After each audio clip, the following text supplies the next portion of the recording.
Democracy के लिए, democracy को एक स्वस्थ डेमोक्रेसी के लिए बहुत ज़रूरी है कि अपना वोट कास्ट किया जाए। और चाहे वो महिला हो, चाहे वो यूथ हो, चाहे वो किसान हो, हर व्यक्ति में ये है कि नहीं, हमको अपना वोट ज़रूर देना है। हाँ, वोट परसेंटेज डाउन होने का कारण ये भी हो सकता है कि अभी बहुत गर्मी है और एक शादियों का भी अभी चल रहा है, बहुत सारे सावे हैं, तो इस वजह से हो सकता है थोड़ा डाउन हो।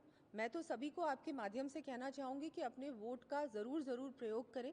ये आपका अधिकार है, बहुत महत्वपूर्ण अधिकार है। ये अवसर 5 साल में एक बार आता है, तो इसमें आपकी भागीदारी बहुत महत्वपूर्ण है। कांग्रेस के नेता खासतौर पर अशोक गहलोत हो गए या डोटा साहब जी हो गए, यूटी करामगुरी हो गए, उनका ये कहना है कि जो कम मतदान हुआ है, प्रतिशत जो कम रहा पिछली बार की तुलना में, वो कांग्रेस के फेवर में गया है।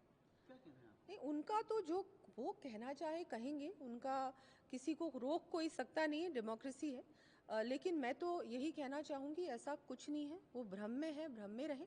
लेकिन जो हर व्यक्ति को मैंने जैसे कहा कि योजना से लाभ मिला है, डायरेक्टली लाभ मिला है। जितने लोग हैं वो देख रहे हैं कि किसी ने इससे पहले कभी सोचा नहीं था कि हमारी महिलाओं को सुरक्षा मिले, घर में शौचालय बने, घर तक साफ सुथरा पानी आए, सड़कें बने, मेडिकल कॉलेजेस बने, एक अच्छा पूरा वातावरण बने। हर प्रकार से डायरेक्टली लोगों के खाते में पैसे जा रहे हैं, जो कि इससे पहले कभी किसी ने सोचा भी नहीं था और किया भी नहीं था। ये सारे जो बेनिफिट्स लोगों को मिले हैं, ये सब देखते हुए तो सबने ही मन बना लिया है कि सिर्फ और सिर्फ मोदी जी ही हैं जो देश को आगे बढ़ा सकते हैं, और मोदी जी की गारंटी पे सबको भरोसा है। मोदी जी अपनी गारंटी की भी गारंटी दे रहे हैं कि मैंने जैसे देश को सब 5वीं सबसे बड़ी अर्थव्यवस्था बनाया है इन 10 सालों में, आगे आने वाले समय में मैं तीसरी सबसे बड़ी अर्थव्यवस्था बनाऊंगा। इंफ्रास्ट्रक्चर पे ध्यान दिया गया है, और इंफ्रास्ट्रक्चर डायरेक्टली जॉब से रिलेटेड है। जितना इंफ्रास्ट्रक्चर डेवलप होगा उतने जॉब्स क्रिएट होंगे, एम्प्लॉयमेंट के ऑप्शंस बढ़ेंगे। तो ये सब चीज़ें लोग देख रहे हैं। महिलाओं पे भी बहुत फोकस है, 33% आरक्षण दिया है, तो महिलाएं बहुत उत्साहित हैं। मैंने देखा इस बार महिलाओं की जो कतारें हैं बहुत लंबी थी, बहुत ज़्यादा उत्साह से महिलाएं वोट कर रही थी, और डेफिनेटली वो मोदी जी को ही जा रहा था।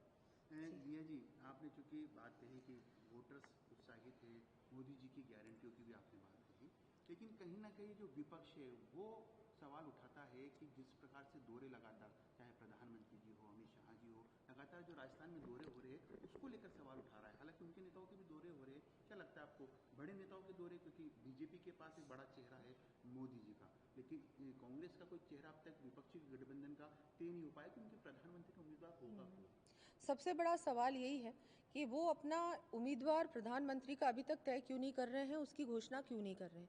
वो इसलिए नहीं कर रहे हैं क्योंकि वो करते ही उनका पूरा गठबंधन टूट जाएगा, हम सब जानते हैं। और हमारे पास नेता भी है, हमारे पास नीति भी है, और हमारे पास नियत भी है, सब कुछ, और सब कुछ साफ है। बहुत क्लियर विजन के साथ मोदी जी इस देश को आगे बढ़ा रहे हैं, और लॉन्ग टर्म विजन के साथ। वो बहुत ज़रूरी है हमारे देश के लिए। और इनको जो कहना है कहते रहें। मैं तो यही कहूँगी, हमारे जो बड़े नेता हैं, चाहे मोदी जी हैं, अमित शाह जी हैं, नड्डा जी हैं, राजनाथ जी हैं, सारे हमारे नेता और मुख्यमंत्री जी अलग अलग प्रदेश के वो भी आ रहे हैं। और ये हमेशा ही होता रहा है, ये पहली बार नहीं हो रहा है, हर चुनाव में ये हो रहा है। चाहे 19 की बात करें हम लोग, चाहे हम हमारे विधानसभा चुनाव की बात करें, हर प्रदेश में हमारे जो बड़े नेता हैं वो हमेशा ही सब जगह जाते हैं, डायरेक्टली जनता से जुड़ते हैं, और वो बहुत अच्छे संकेत है, बहुत अच्छी बात है। उनके पास नेता ही नहीं है, उनके नेता आ जाएंगे तो शायद पब्लिक नाराज हो जाए, पता नहीं वहाँ क्या हो जाए, इसलिए उनके पास तो है ही नहीं।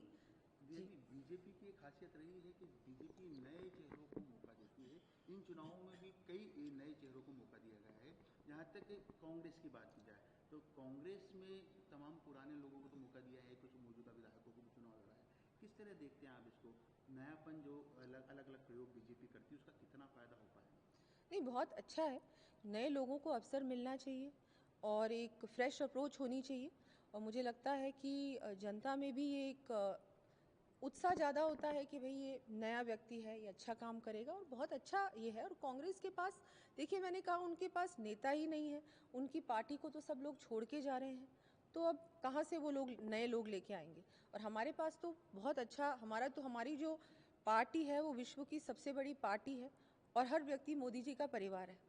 तो ऐसे में परिवार से परिवार इतना बढ़ता जा रहा है, और लोग सब जुड़ना चाहते हैं परिवार से। मोदी जी की गारंटियों पे चुनाव लड़ रहे हैं, 400 पार का आप लोग नारा दे रहे हैं, लेकिन कांग्रेस कह रही है 400 पार भी नहीं होगा, और राजस्थान में जो हैट्रिक बनाने की दावा बीजेपी कर रही है तीसरी बार लगातार 25 सीटें जीतने का, वो भी नहीं हो पाएगा? मैंने कहा आपको कि उनके बोलने से कुछ नहीं होगा। वो बिल्कुल सपने देखें जो भी उनको देखने हैं, लेकिन बिल्कुल 400 पार भी होगा और 25 की 25 सीटें भारतीय जनता पार्टी के पक्ष में आएंगी। हम 25 की 25 सीटें जीतेंगे और अच्छे मार्जिन से जीतेंगे। एक लास्ट सवाल, क्योंकि राजस्थान में 26 तारीख को लोग मतदान के लिए जाएंगे, इस बार मतदान का प्रतिशत ज़्यादा रहे, क्योंकि गर्मी राजस्थान की सबने देखी है। जी आपको लगता है, आप महिला है, तमाम जगह आप जा रहे हैं, तमाम महिलाओं जी के बीच, पुरुषों के बीच जा रहे हैं, लोगों को जागरूक कर रहे हैं, क्या इसका असर पिछले जो 12 सीटों पर मतदान हुआ उसका आप आगे असर रहेगा? आपकी अपील का कितना असर हो पाएगा, और क्या आप लोगों को घर से बाहर निकाल कर मतदान केंद्र तक पहुंच सके, इसको लेकर जागरूक कर पाएंगे इन कम समय में, क्योंकि 26 तारीख को 13 सीटों पर जी, मतदान होना है? नहीं नहीं, बिल्कुल। मैं तो सभी से अपील करती हूँ कि आपके मत का उपयोग ज़रूर करें, ज़रूर आप वोट ज़रूर कास्ट करें। ये आपका संवैधानिक अधिकार है, ये बहुत महत्वपूर्ण काम है। सारे काम होते रहेंगे, लेकिन आपका वोट इस पूरे देश की सरकार बनाने में बहुत बड़ी उसकी भागीदारी होगी। तो आप ज़रूर घर से बाहर निकलिए। महिलाओं को भी कहूँगी, यूथ को भी कहूँगी, हर व्यक्ति को, किसानों को, सबको, कि चाहे गर्मी कितनी भी हो, घर में काम कितना भी हो, सब कुछ बाद में भी हो सकता है। सबसे पहले अपने वोट का प्रयोग करें और डेफिनेटली जाके वोट करें। पिछली बार जो आप कह रहे हैं फर्स्ट फेज़ में, उन दिनों में शादियाँ थी, जैसा कि मैंने कहा। अब होपफुली 26 को इतना कुछ नहीं है, तो मुझे पूरा भरोसा है कि पिछली बार से ज़्यादा मतदान होगा। और हमारे कार्यकर्ता भी बहुत उत्साहित हैं। वो लोग भी हमारे जो एक्चुअल में, मैं तो कहूँगी, हर चुनाव की जीत का श्रेय हमारे कार्यकर्ताओं का है, क्योंकि वो बहुत मेहनत करते हैं। घर से वोटर को निकाल के पोलिंग बूथ तक लाने का काम भी उनका ही होता है।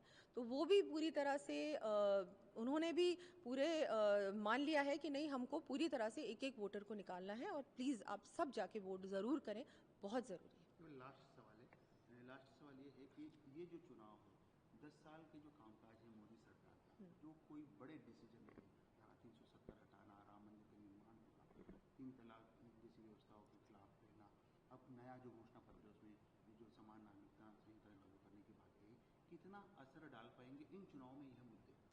देखिए, ये सारे मुद्दे जिनसे भी मैंने बात की है, सबने कहा है कि आपका जो संकल्प पत्र है बहुत अच्छा है।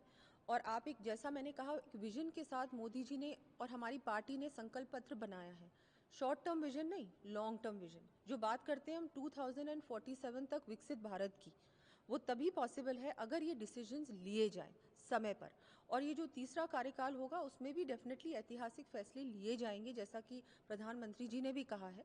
और बहुत ज़रूरी है, ये जो पिछले कार्यकाल में भी बड़े बड़े मुद्दे, बड़े बड़े जो फैसले लिए गए, कानून बनाए गए, वो बहुत ज़रूरी थे, क्योंकि हमारा देश अभी भी ब्रिटिशर्स के समय के कानूनों पे चल रहा था।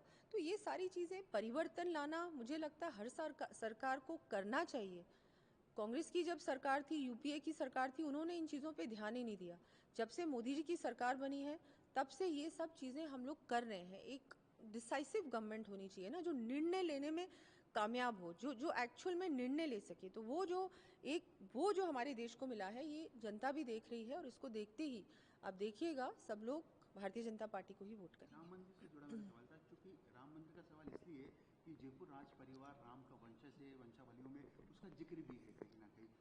500 साल के बाद देश में राम मंदिर अयोध्या में बन पाया, जी जी कितना असर, क्योंकि आम जनता उसको स्वागत कर रही है, तो इन चुनावों में एक बड़ा मुद्दा रहेगा, क्योंकि वो चीज़ जिसका बरसों से इंतजार था जी जनता को, और आप राम के वंशज भी जी हैं। जी, नहीं नहीं, बिल्कुल। सब लोग बहुत ही, इतनी ज़्यादा लोगों में इतनी खुशी है।